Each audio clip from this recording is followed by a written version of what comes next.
Hi, everyone. Welcome back to our podcast. My name is Lainey. I'm your co host.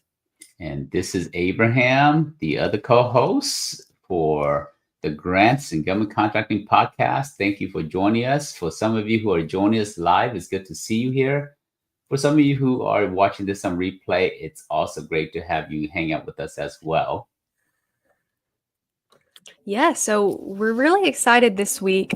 We are going to be talking about something I feel like everybody either is excited to talk about or kind of talked out about it, which is war, the conflict. If you've been on any social media, any news networks, anything, this is all everybody's talking about. But we really want to talk about, what does war mean for government contracting? Because it's different than just, the citizen side, the humanitarian side. There are some specific situations we're going to talk about with government contracting. But before we get into that, if you're joining us live, I see we have some live people. I would love for you to drop, your name, your company, where you're joining us from. We love to see everybody from around the nation and around the world. I will say me and Abe are sitting in Georgia, very hot. Yesterday it was 99 degrees. So I know that we're having a heat wave go through the entire states, but I always joke that it comes summer and we forget that last summer the weather was the exact same. So we always want to complain about it as if we have not grown up in this weather. Or, for example, me, I'm a lifelong Georgian. I've grown up in this weather my entire life. So I should be used to June and July in Georgia, and it throws me off my feet every single time. So, Abe, I have to ask, have you been playing pickleball in this heat? I sure have. I think I've lost about 5 pounds playing pickleball in the heat, but Yeah, it's it'd be been. the same thing as playing pickleball in a sauna. So that's Exactly. about the same idea. Yeah, but it's been fun. But I have to stay hydrated Yeah. out in the sun, and we play a little bit later in the evening, about 6:37. So get about 3 hours of sunlight to play in the evening. So Yeah, making sure you're keeping hydrated and um I'll share this with the audience. I had a really scary something that happened this weekend. I have a dog. I have a golden retriever. We love him so much. And we were just outside, probably like 9. So it's dusk. It's cooled off. Playing um, tennis ball. He's a retriever, so he loves to bring stuff back. And he actually had a heat stroke during that. And we had to, we were very worried. He didn't end up having to go to the vet. We were able to call our vet and, just cool him down, get him on water. But, I mean, I've never seen something happen like that. And it really wasn't even that hot. So, just making sure everybody's staying safe out there. Abe, you're staying safe, playing pickleball, drinking water, resting. Cause I think we forget that sometimes this heat can really get to you. absolutely. And well, talk about heat, right? I mean, we are there is a lot of heat in the world of Israel, Iran, and Ukraine, and Russia, and the United States, and really in all the NATO countries. Lots of things going on in terms of things are heating up in terms of world conflicts. And if you're just joining us, that's what we're going to be talking about today in this episode here: war and the impact it has on business owners and government contractors. And so if you're joining us live, don't forget to put in where you're joining us from and the name of your organization. If you're watching us a replay, make sure you get a chance to click on the notification bell. That's how you can give back to us. Click on the notification bell and subscribe to the channel.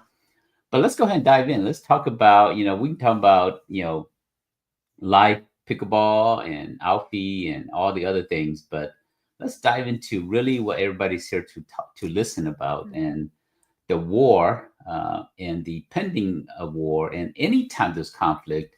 And so we're going to take you back a little bit to the history, right? The history of this nation.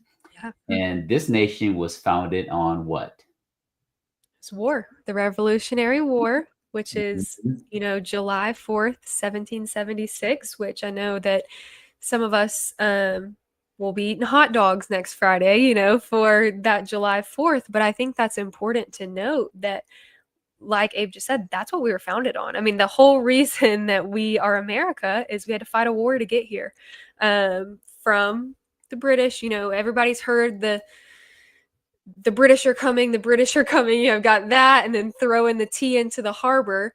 But I think that that does create this, I don't want to call it a stigma, but I mean, from the earliest people that were in America, you know, war was a part of their time. And then, you know, in my lifetime, I feel like we really haven't seen any major wars, but in, you know, my parents' lifetime, grandparents, great grandparents, I mean, there were major wars that America was involved in. You know, some people did not agree with America being involved in. The same thing kind of happened with the situation we're in right now, but it's not something that's necessarily foreign. You know, every generation has had their conflicts, their wars. I was talking to my granddad earlier, and um, he was in the Air Force during Vietnam, but just, you know, that was one of the first wars that was kind of televised.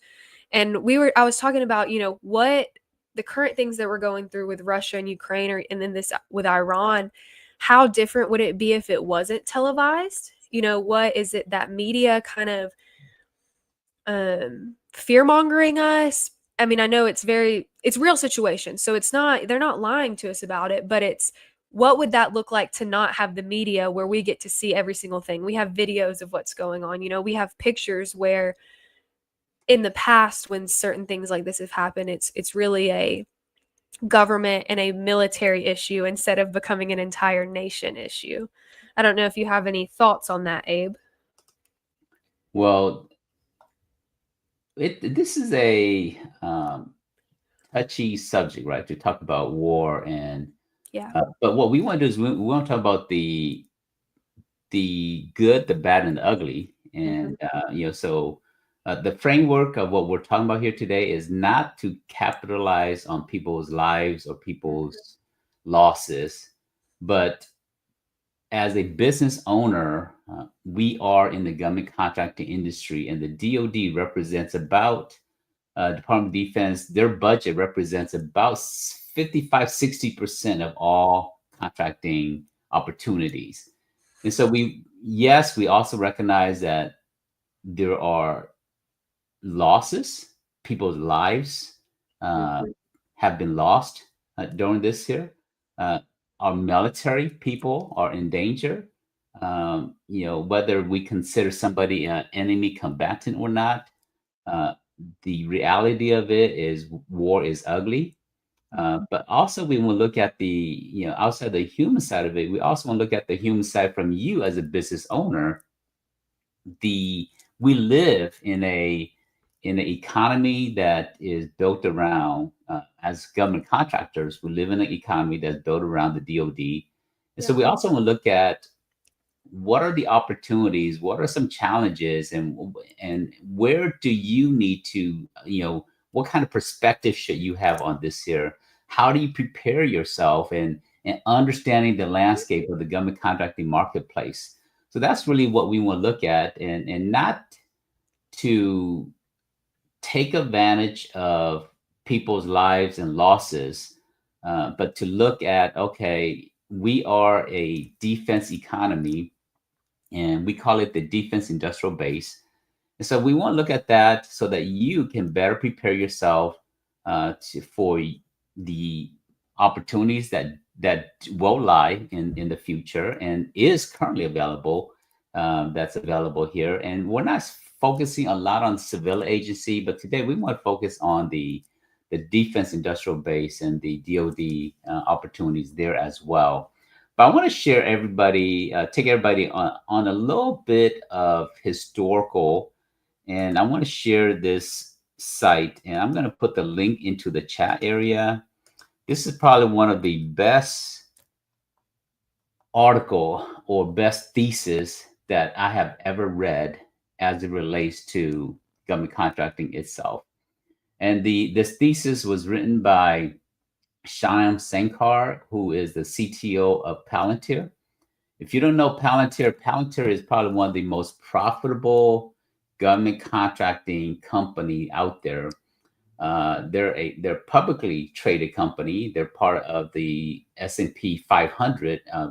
Recently got listed on the S&P 500 last year, 2024. And so in that scenario, they address some challenges and some pain points that currently exist as it relates to the defense industrial base. So I want to start by talking about this here, and feel free. We're not going to cover everything that is in this article here, and I'm gonna start at the very bottom and to kind of share what this is about. So we go to the very bottom. So he says, I nailed these theses to the Pentagon Metro entrance, not because I hate the department and my nation, but because I love them profoundly.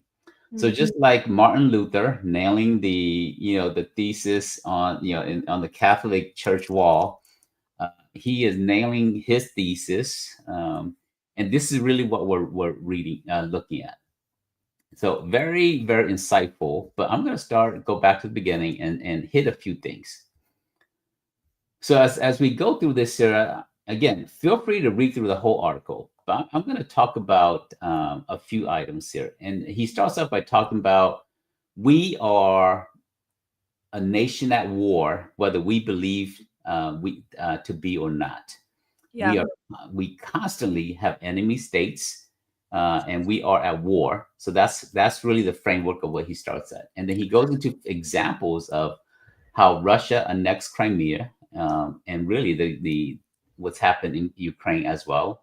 China militarized the Spratly Island, and in many other different situations. The U.S. was attacked 300 times in the last decade by Iran, and but then as he continues to talk about this here, he goes into a word, and I had to look up this word here. This word is actually a very interesting word, monopsony. Yeah. Lainey, yeah, you're an English major. What's your take on the word monopsony?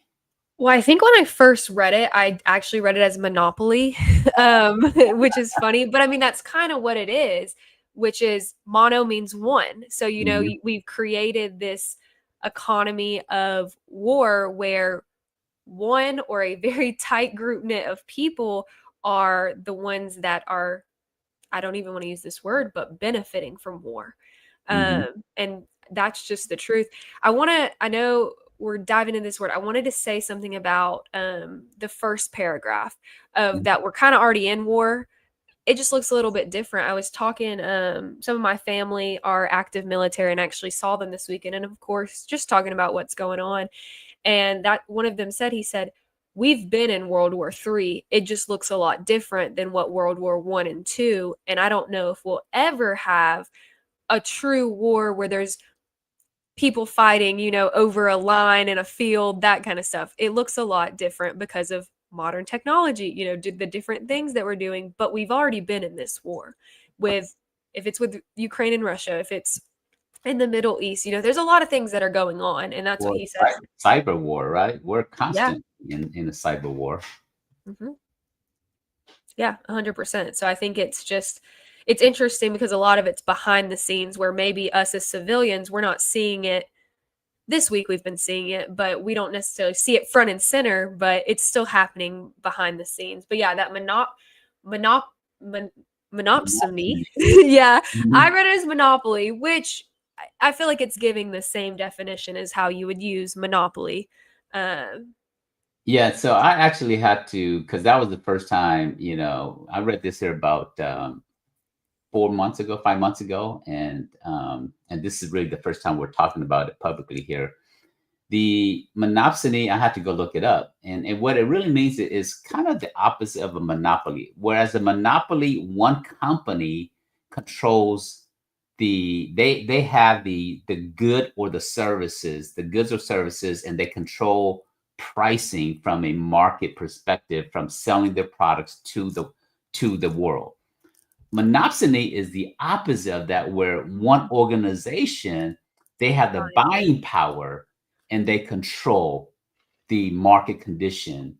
So what this article is talking about is that the United States The DoD more so is a monopsony, meaning that they are so big and so powerful. And in a little bit, we're going to look at their budget. We're going to look at how much spending that our DoD is actually have in our total budget as a whole. How much buying power does the DoD have, and how they control the market condition from a purchasing power perspective, whereas a monopoly is a selling power perspective where they control the market from a different angle. But it goes into it, and it says the risk to that is this here.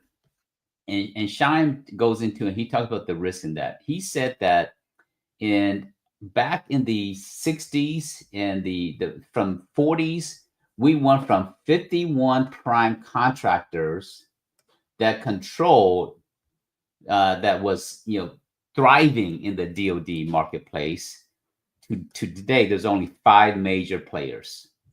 Yeah, which I thought was so interesting. So as you can see, they're calling it the Last Supper.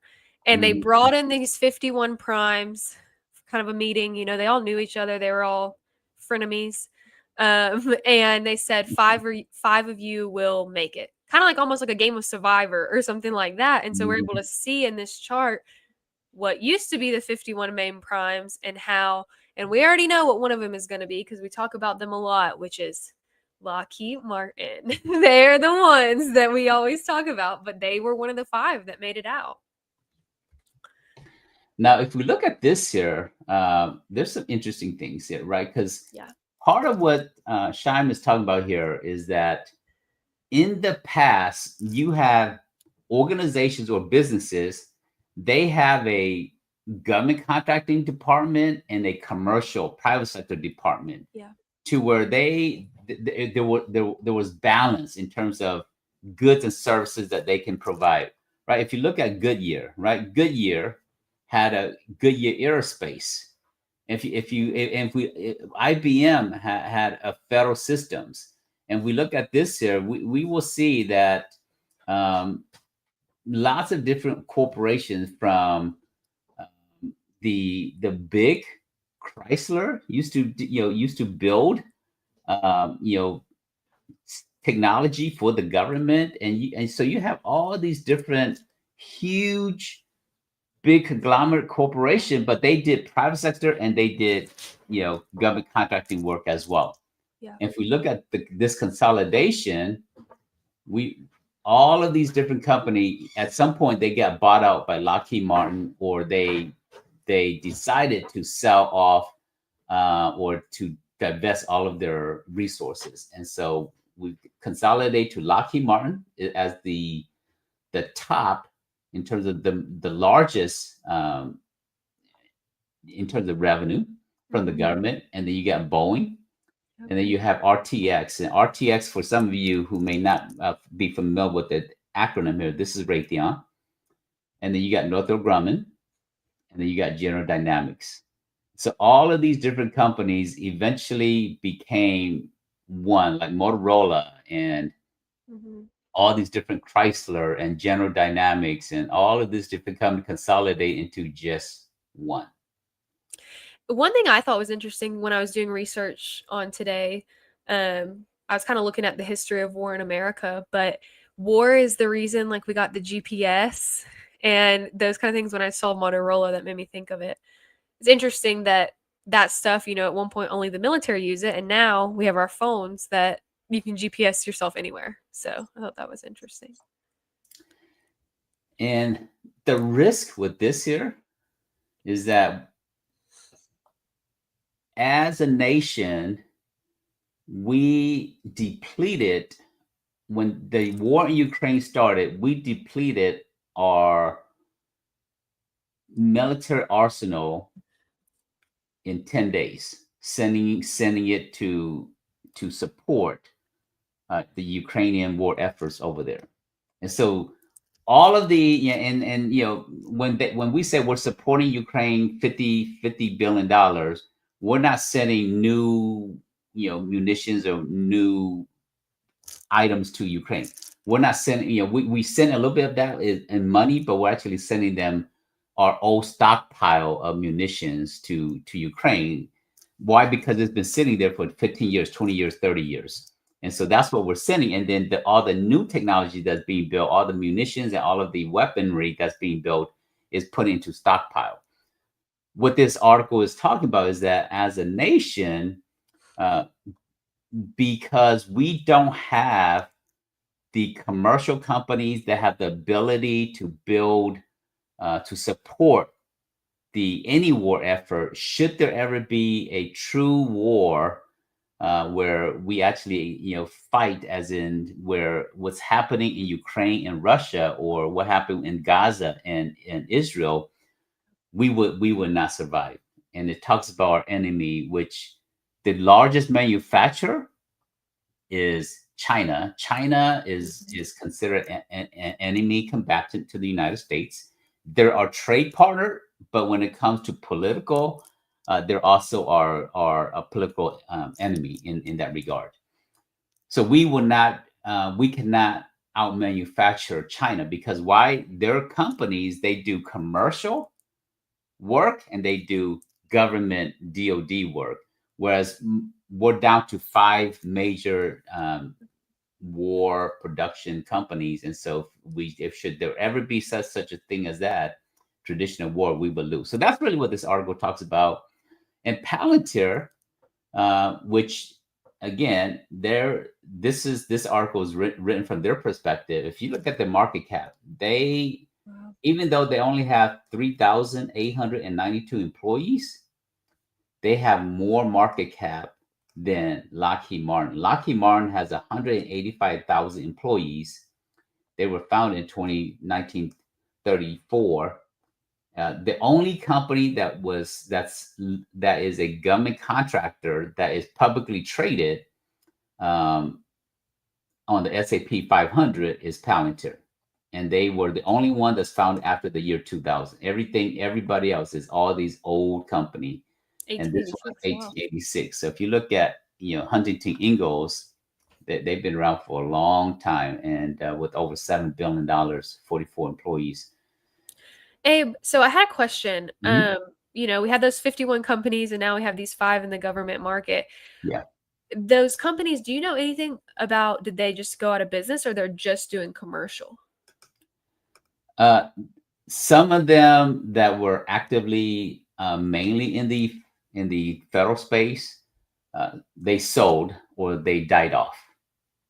And then some of them they shifted completely, like Chrysler, right? They shifted completely to just the commercial side of it.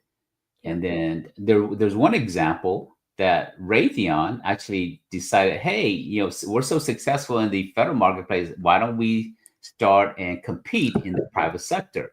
So they started a construction company, and they could compete in the private sector because in the government market, they have, contracts came to them easily. As one of the top five, contracts came to them easily. They didn't have to really compete, because when you're competing one of five, and you're in you shift to the commercial sector, and you're competing against one of 500,000 other Yeah. construction companies out there. They lost money, and so they retreated from the private sector, and now they're just focused on federal itself. Yeah, and I know we're going to dive in. We only have an hour today, so we want to really talk about some other stuff. But when I was reading this article, the one we had just looked at, I thought it was really interesting them talking about how modern day contracting, which is what we do, has really hurt, or in their opinion, has hurt us because, I mean, we know how government contracting, if anybody's done a bid, if you're selling a good or service, you have your price, you put a markup on it, you give it to the government. I mean, that's how these companies are making money. And so when they were talking about it, I was like, it was just an interesting perspective. And I highly recommend y'all just to go read it because we're on the government contracting side. So of course we're used to markups, we just know that's how the business is. We kind of have thought of it as positive. But it was interesting them talking about that. All right, so let's look at the opportunities, for that matters to you as a business owner here. So we've talked about this here, some of the challenges that exist. I want to go and look at the 10-year budget of Wow. This is the actual DoD budget from 2015 to 2024. This is what's actually spent, right? Uh, so we in 2015 we were spending $598 billion in terms of DoD, the total budget, and as of 2024 we spent $910 billion as our total budget. Now, 2023, there's an increase because of what happened in Ukraine. So DoD increased in 2023, and things start to stabilize a little bit in terms of the efforts to support what's happening in Ukraine. So that's why it came down a little bit. But outside of that, because that's a major war that's going on. Outside of that, it has increased year after year, outside of this $6 billion decrease here from 2023 to 2024. So that's a 52% increase from 2015 to 2024. But let's look at the opportunities. And to understand opportunities, we're going to look at the budget. So the budget from 2016 as compared to the fiscal year 2026, which is pending right now, getting approved right now, that's a $386 billion increase from $624 billion to $1.01 trillion. So we're going to hit the $1 trillion DoD budget for this fiscal year.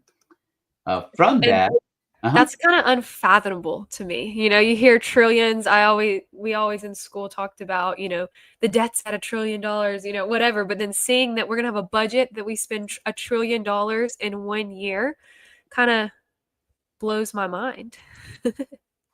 Yeah. And from that there, GovWin, this is a budget that GovWin put together, an anticipated budget for the DoD. Of that 1.1 trillion, 962 billion, it's available to businesses as a government contractor. Wow.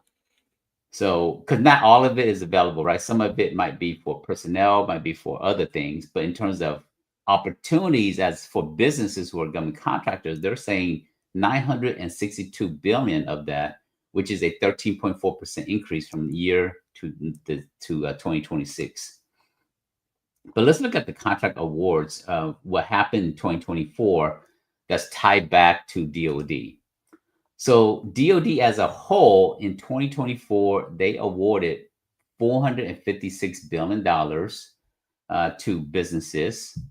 And so last year, 2024, $770 billion total contract awards. So DoD awarded more, about 60% of all the spending awarded to businesses last year. Yeah. For a total of 4 million contracts that was awarded. In the Army. With the DoD, what do you see a lot on the set asides? We are supposed to have small business set asides, and we don't always meet those. But I mean, even if you met a 2.5% set aside, that's a lot of money for small businesses. Yeah. So as a SGUSB, it's 3% with DoD. So 3% of 456 billion. That's about $12 billion. Yeah. And for women-owned businesses, 5% is the goal. So 5% of $456 billion, right? That's about $22 billion that's available for women-owned businesses.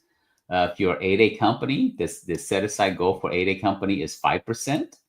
And so now you're talking about, $22 billion of opportunities, for 8A companies to do work for the DoD.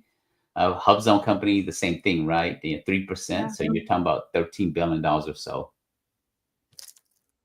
Which is, it's just an insane amount of money. We can talk about it, but I think that that's kind of the silver lining of anything we're talking about is there are opportunities for small businesses, and it doesn't just have to be these 5 main players in the games. Those main players, they're looking for subs that are all the set asides, and there's opportunities that if you have your past performance, you can be the prime. You can create a partnership with a WOSB and an D via VOSB. So that is the silver lining of looking at all of this. And that's really what we're talking about, right? That article that we just looked at, they're saying that it's been so consolidated that we need more small businesses. Even though small businesses, there's about 30, a little bit close to about 34 million businesses in the United States. 99% of them, based upon the SBA size standard, are considered small businesses. Small businesses contribute in terms of new employment. Over 60% of all the new hires are created by small business owners. But when it comes to government contracting, the monopsony, which is the DoD, controls so much of it that they have eliminated a lot of competition, and we're continuing to move in a direction where small businesses don't always have the opportunities to succeed. But through set asides and through, we need small businesses to participate in the government marketplace, especially DoD. Yeah, so we have a comment from one of our watchers from LinkedIn. They said, for a long time, the market has been monopolized with just those few companies. As someone who owns a small business and looking to work with the government, it's a little intimidating. It is intimidating because there's the federal acquisition regulation. There's 53 parts to it, over 2,000 pages. So, for most of you, you've probably never read the FAR. Some of you, you may have looked at maybe FAR Part 19. But there's a lot of parts of the FAR that's very important to you, like FAR Part 19, which talks about small business certifications. FAR 15.6 talks about unsolicited proposals. So there's different aspects of the FAR that matters to you. And so go and read that. It is intimidating because you just don't know where to start. That's really why you're in this podcast with us here, right? You're joining us live because you have an opportunity to really come and learn. But we actually have a formal training program that's actually starting on July 8th. It's called the Certified Capture Manager Training Program. And it's a 14 weeks where we give you 3 to 4 years of knowledge in 14 weeks. So imagine, every 3-4 weeks, you're getting 1 year worth of knowledge. And so we're going to teach you how to be a sales or capture manager for your own company. And at the end, you actually get 4 years of knowledge in a very short period of time. You get a business coach. You get in fact, I'll go into details on that in a little bit. So stick around to the end, and we'll cover that. But the link, if you want a copy of the link, it's in the description area, in the chat area, and take a look at the link, and we'll come back and address that a little bit and share with you more about the Certified Capture Manager program, because that's really, if you're intimidated or you're confused or you're like, hey, I've tried this here and I just have not succeeded the way I've envisioned that I want to succeed in this industry, the CCM program is perfect for you. Yeah, and I just added those in the chat and in LinkedIn. I want to say this. That's how I got started in the government contracting space. Is so I was not I had not had any contracts. I really wasn't familiar. And I found Abe, got to meet him, hear his story, and joined CCM. And it was one of the greatest things I ever did. Not just saying that because I'm on the GCA team, but you learn so much. I always joke and say that I learned more in that class than I did my entire 4 years in college. So if Abe could go start, creating courses for everything you need to learn, I think that we would all be smarter because the course really does. It just teaches you so much. But all right, let's keep going. See who else is spending a lot of money. Mm-hmm. All right. So within the DoD, you get the Army. So the Army awarded $108 billion, 86,000 contract awarded. The Navy, which the Marine falls into the Navy, 135 billion and 119,000 contracts. The Air Force, 102 billion, over 60,000 contract was awarded. And some of you guys, you're familiar, Space Force is a new agency that's under the Air Force. And there's actually another one called Space Command. So, or Fleet Command, no, Space Command. Yeah. So multiple new agencies, and my generation, we're just, I'm straight from the jungles of Laos, right? So in my generation, I'm just happy to able to fly on an airplane to go from one place to another place. But my kids in their generation, they're gonna say, "Oh, what are you doing for the weekend?" "Oh, yeah, I'm taking a trip to space." It's gonna Yeah. be, I'm gonna Mars. take a trip to space. Yeah. On a That's Friday reality. night, instead of going to the Mhm. movies, we're gonna close down all the theaters and go to space. Yeah, that's reality. So Space Force is real, and then there's hundreds and hundreds of sub agencies under the DoD, such as the Army Corps of Engineers and Army Medical, and lots of Yep. AFES, the Army Air Force, the naval exchanges. So lots of sub agencies under DoD itself for a total of $456 billion. These are real opportunities for you as a business owner to come and pursue these millions and millions of contract awarded. But let's look at some other areas of opportunities, right? This is a image of a military base. Did you know that the DoD have 568,000 facilities worldwide? Yeah. What does that practically mean? What do you think, Lainey? If the DoD has 568 facilities worldwide, what does that mean for businesses?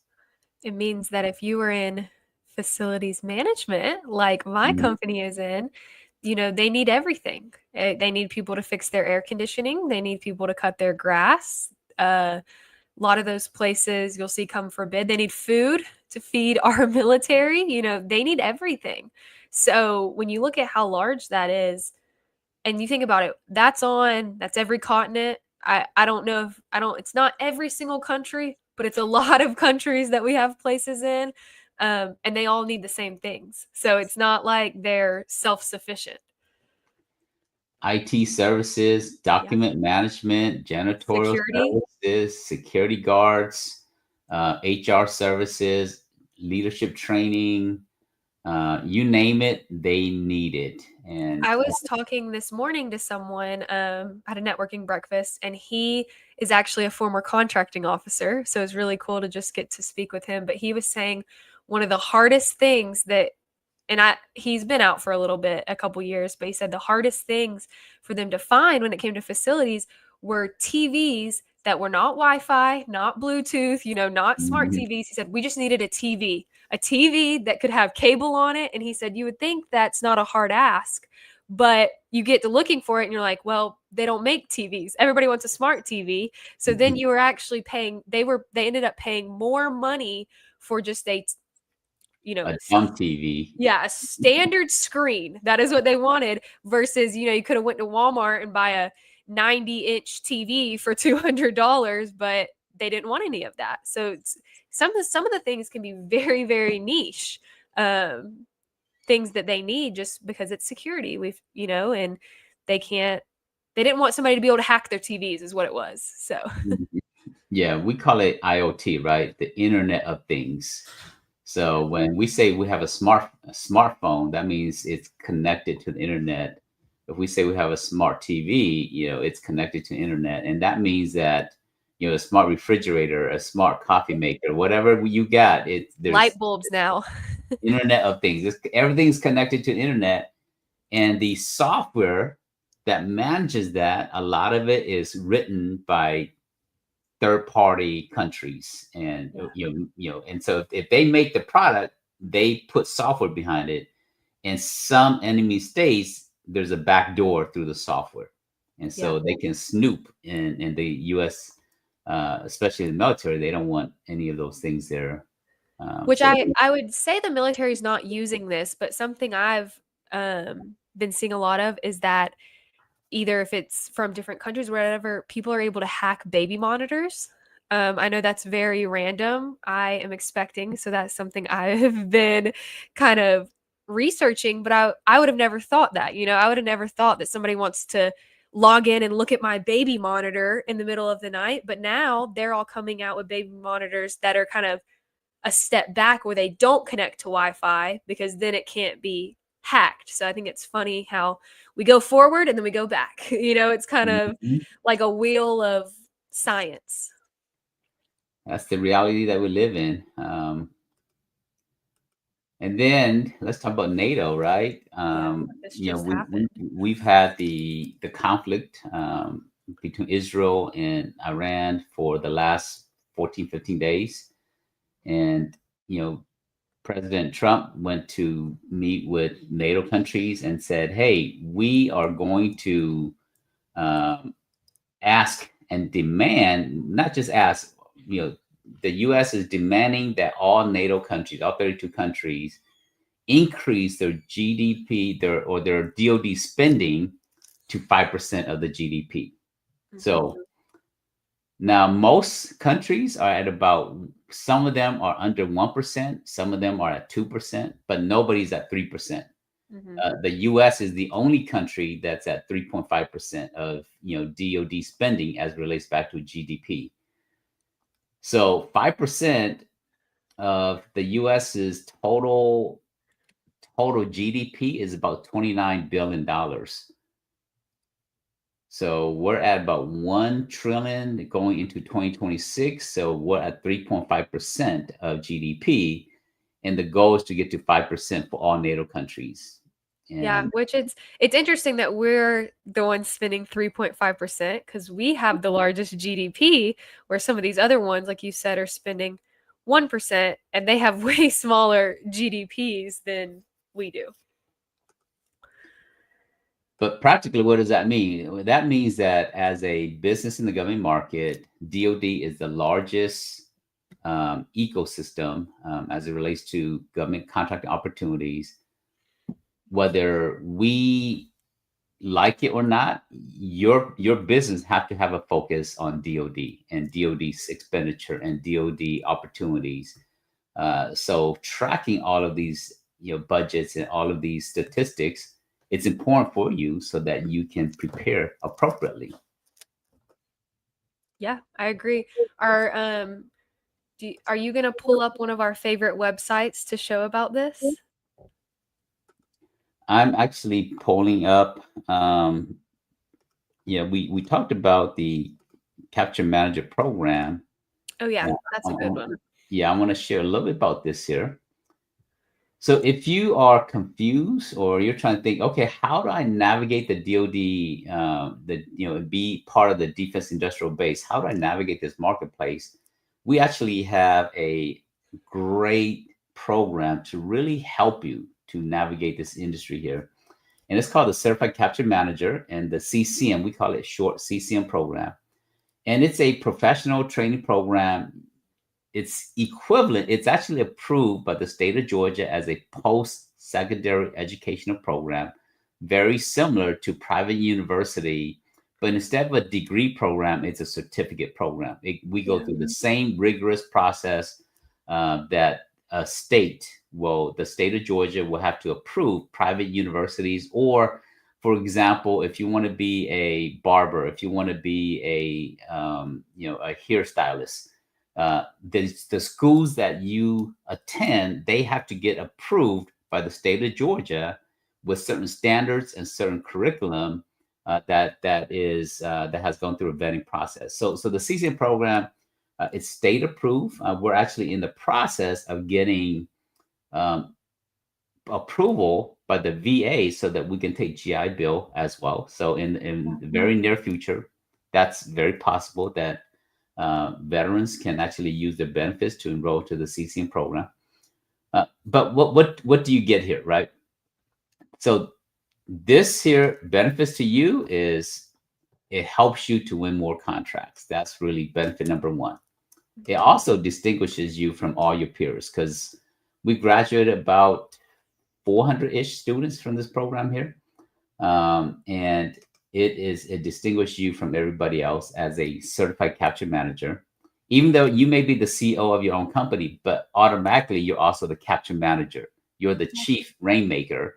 So by getting certified as a capture manager means that you understand how to sell to government agencies.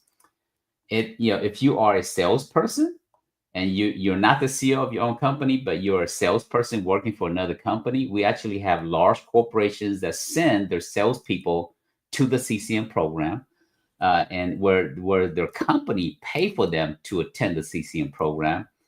And the average salary of a capture manager is 159,000. This is pulled directly from Glassdoor, their salary tracking.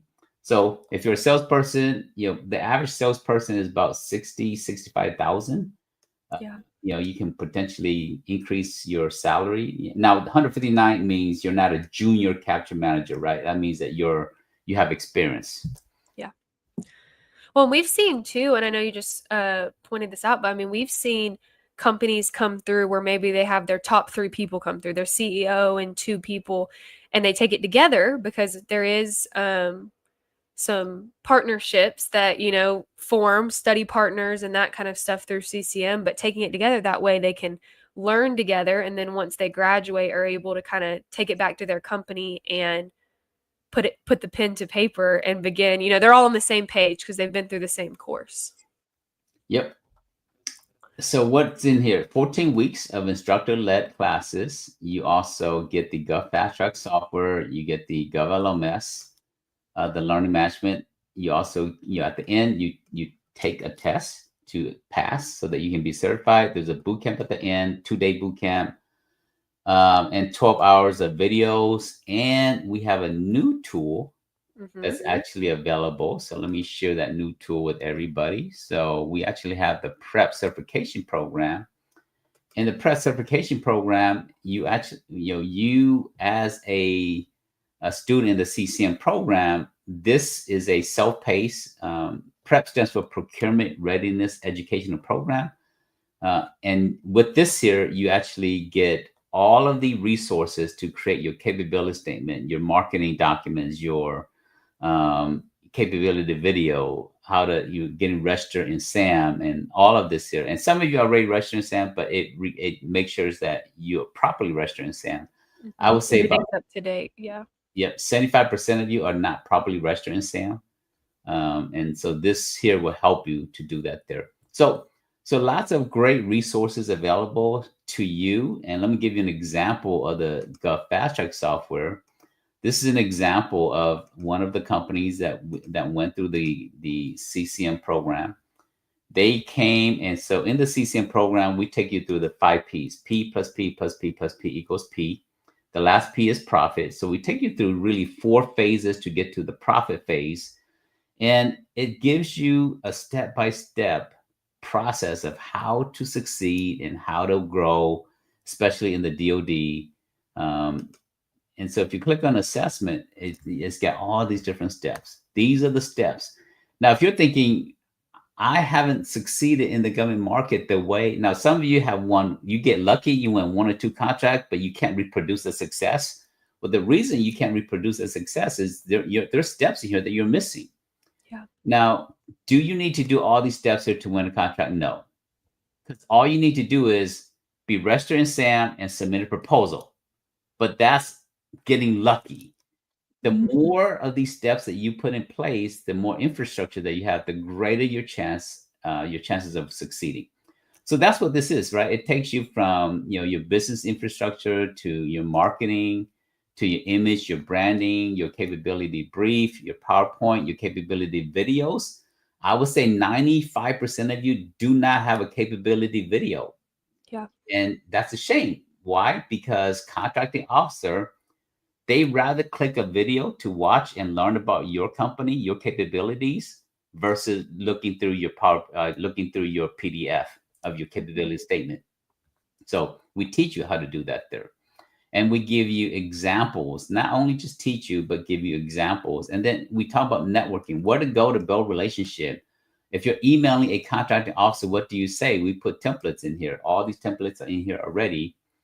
And then ultimately, we teach you how to find opportunities and how to write proposals. And so that's really the whole program. But let me give you an example of this company here. So this company here, they started, this is a father, son, mother team. They started, they did not have a company. They went out there and formed a company. And this is kind of like what they went through. They started the company. They decided what services, what offerings that they need to have. They went and built a website, and ultimately, guess what? They One contract. 6 months later, they won the first 2 contracts. So Yeah. from February to August, they were able to win the first two contracts from no company to in a very short period of time, getting the first few contracts. Now they won multiple more contracts.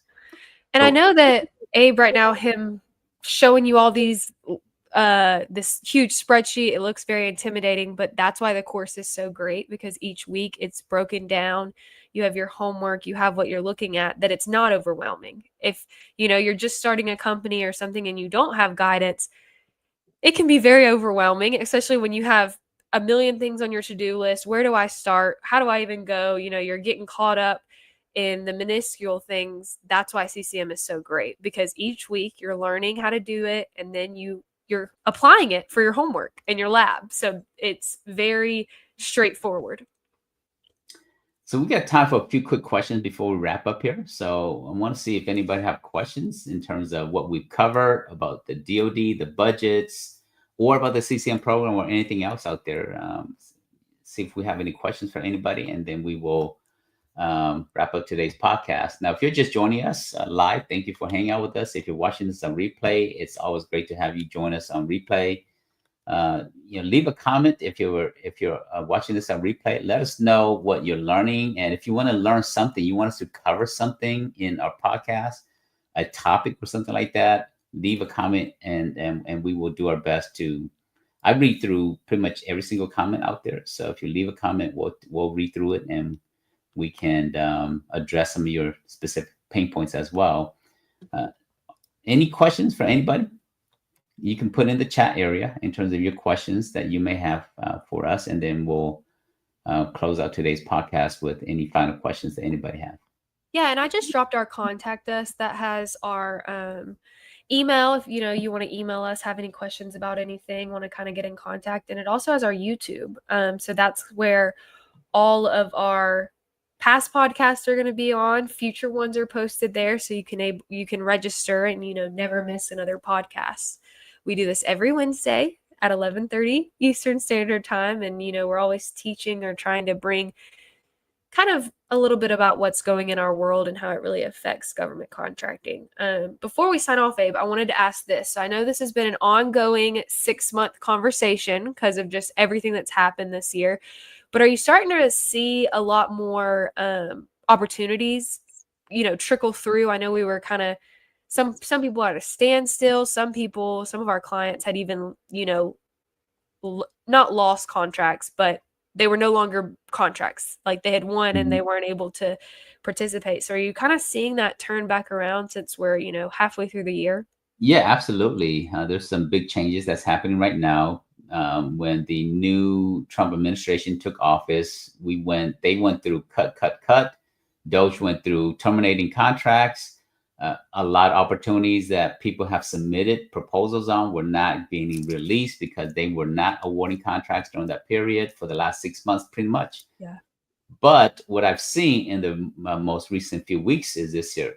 For example, one of the companies that I'm coaching, they submitted 3 proposals, and it's been about 5-6 months, and they haven't heard anything.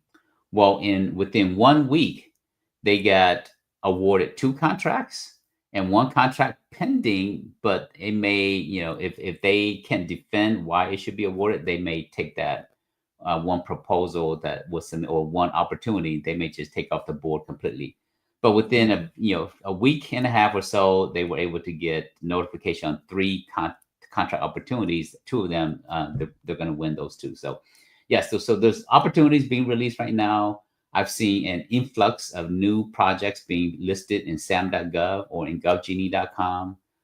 So lots of opportunities that's hitting the street right now. This is the time to get into the government market. Don't wait until it's hot again, because it's been cold, right? And everybody, and I've shared this with everybody. When everybody tells you to buy a stock, that's the worst time to buy. When everybody's telling you to sell a stock, that's the worst time to sell. So a few months ago, people were saying, hey, I don't know if government contracting is right for me. Because people are telling me that it's a nightmare or it's bad. Yeah. Well, if they waited until the market turns around, then they're behind the curve. Yeah, you're too late then. Yes, too late. For those that stuck through it, this is the opportunity. And if you're thinking, should I get into the government market? This is the best time to get to the government market. not before everybody else is in the market, but the time to get into the market is when people are still not sure. Yeah, and I don't know if anybody is on here has got to watch me and Guy's podcast. He was our special guest, and we talked about fourth quarter marketing. But right now we're going to be heading into fourth quarter soon, and if they do not spend it, they're going to lose it. So I could see that we are going to have a way more influx of opportunities than we've seen even the last years because there wasn't that much spending in the beginning of the year. So they've got to catch up to make sure that all the budgets for next fiscal year are where they need them to be at. So I think we're going to see a lot of opportunities, a lot of products, services that they've got to spend this money. Yep, and we're talking about days, right? July 1st is the beginning of the fourth quarter, so pay attention. Opportunities. I will say it's going to be raining opportunities, so get your buckets out, go and capture some of these opportunities out there for your business. Yeah, and I think it's also a great time. We talk about this a lot, but networking with your contracting officers, or anything. If you're not seeing the opportunities come through, you can still friend them on LinkedIn, make some connections, because we've seen that work so well for our clients. So with that said, don't forget to come hang out with us next week, same time, 11:30 Eastern time every Wednesday, for the Grant and Contract podcast. So with that, there you are one contract. And you are one grant away from all your dreams, for that new office you want, for that new employee you want. Just one grant and one contract away. Thank y'all for joining us today, and we will see y'all next time. All right, take care, Bye-bye. everybody. Have a good one.